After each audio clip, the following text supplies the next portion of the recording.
now that the Nico Iamaleava Tennessee relationship is broken, let's talk about what happens next, including some possible destinations that I think Iamaleava might go to and some that are popular that I just don't think work. What's up, kinfolk? It's RJ Young. I am not on a step mill. If this is your first time watching the #1 college football show, welcome. Thank you for joining us here. We talk college football year round. If that is something you're into, go ahead and hit that subscribe button, like this video, and answer this question in a comment below.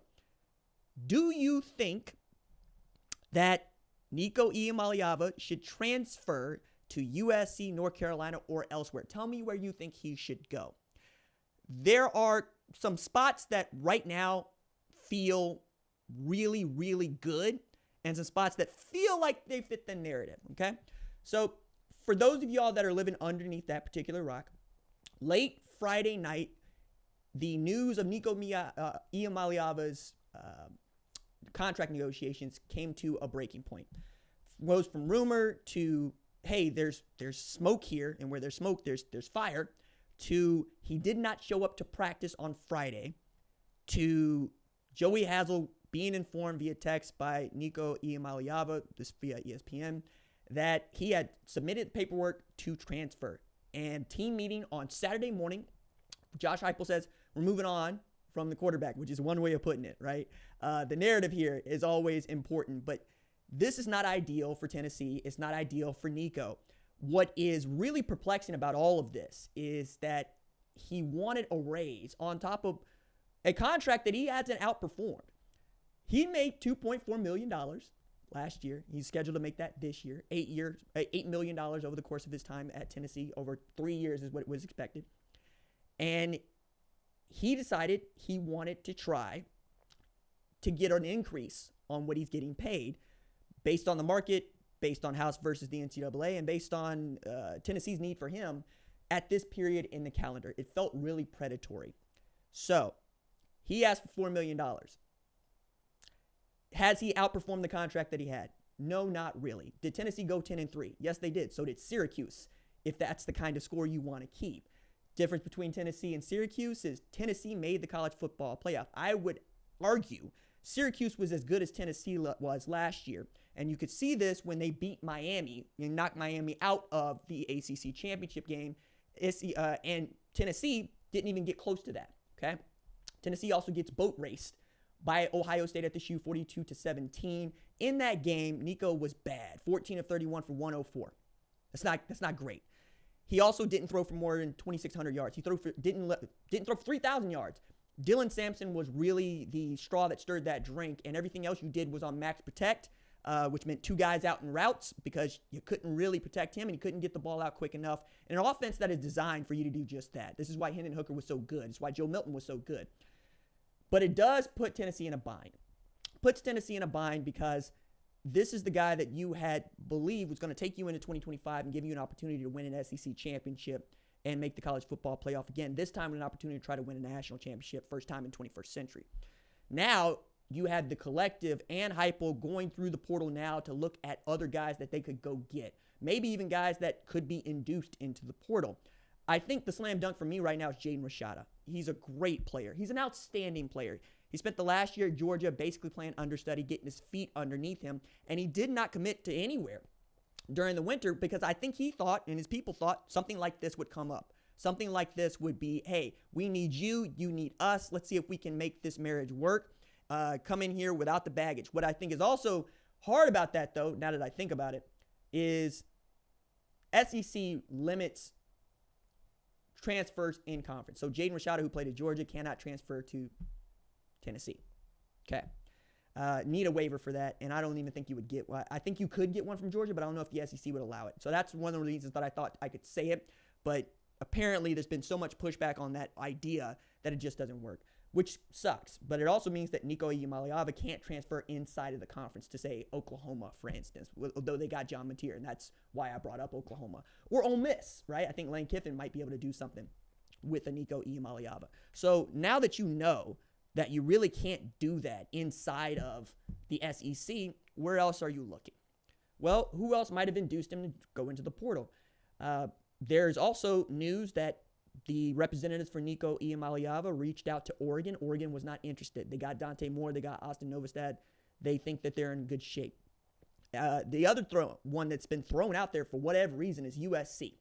I think this has got more to do with Nico being from California, but Nico's got better chance of becoming the next DJ Uiagalelei than he does to go to SC. They're very happy with Jaden Maiava, with Hassan Longstreet, and Sam Heward. They got 3 guys there that I can spin it, especially given Lincoln Riley's prowess at developing quarterbacks. They don't need the guy. The other places that you might look, got Madden Iamaleava. I had it up until now, didn't I, guys? Iamaleava. Madden Iamaleava at UCLA. And that makes it, kind of like a good spot. But the guy that recruited him, Eric Bieniemy, is no longer the offensive coordinator at UCLA. And I don't know that Tio Sunseri would be that guy. But this is why I think the University of North Carolina and University of Indiana fit here. Curt Cignetti might think that he has something he could trade up from in Fernando Mendoza. Although I think Fernando Mendoza is just as good a quarterback as Nico Iamaleava, and if you've already got him there for the year, perhaps you want to stand pat. This leaves North Carolina out here going, are you really trying to go into this season with Max Johnson as your guy? I'm not sure. I'm not sure that's what you want. I think the more that I think about that, the more I think the North Carolina people would be willing to pay Nico to come. I think you look at him and perhaps you see another Drake May. Perhaps you even see another Sam Howell, somebody that can get you into the championship game and give you a shot to beat Clemson or Florida State or Georgia Tech or Syracuse who's on a comer, right? These programs that you feel like you're just a little bit behind or you can get a little bit ahead. I don't know that that's where Nico was thinking about going, though. I really don't. I think now you are in a spot where you are going to have to go trying Big Ten schools, ACC schools, a couple of Big 12 schools, but none of the ones that you think of. Like Kansas has Jalen Daniels. It's going to be okay, right? Barron Morton is good enough for Texas Tech, and they like him, right? Colorado's got Caden Salter. They're good. You keep going down the list here.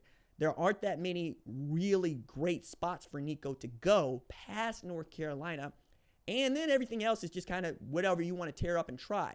Like Purdue might be willing to pay him to come there, but would you want to go to Purdue, right? Do you want to go in this with Malachi Singleton? It's a good question. Same thing with Wisconsin, but they got Billy Edwards. Do you want that in Maryland? Mike Loxley want these problems? Perhaps he does. Maybe that's another place you can go. But as I continue to just kind of look through this thing and ask myself that question, I am at a loss as to why he decided this advice was the kind that he needed to take and that he thought that this was not going to upset the Tennessee boosters, because the one thing that boosters don't want you to think about them is that they're stupid. They want to believe, and they want you to know they believe that they're some of the smartest people walking around campus, if not in campus, if not at campus. And I'm fascinated by the idea that boosters could go out and get it.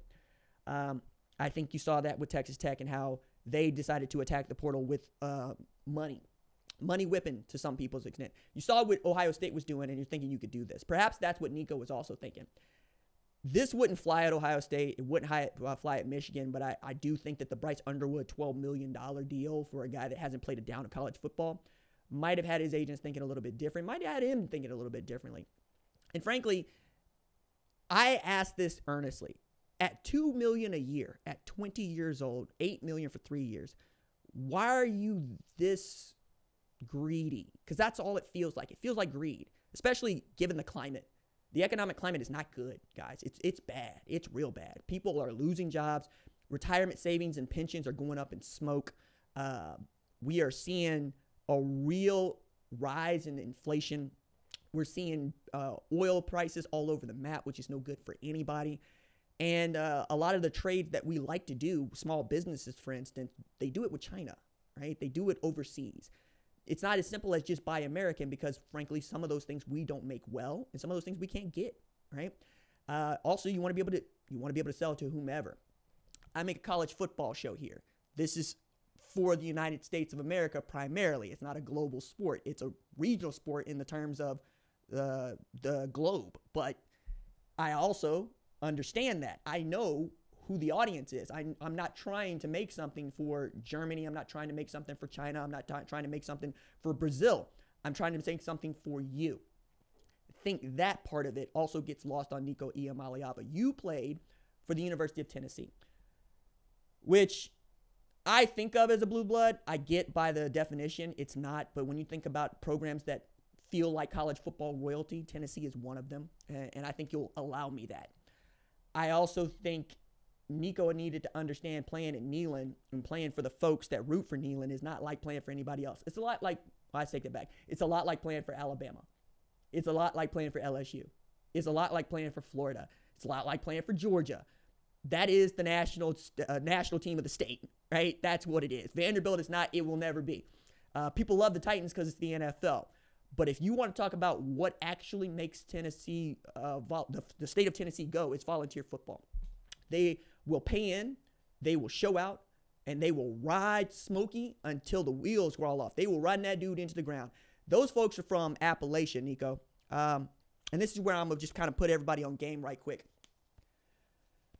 You need to understand the region for which you are playing. You need to understand the people there. I say this about Oklahoma, right? This is why Brent Venables fits and Lincoln Riley does not. Nico, you being in Appalachia means you got to understand during World War II, no region in this nation created more Medal of Honor winners per capita than Appalachia. And Appalachia is historically poor and historically spat on and not thought of.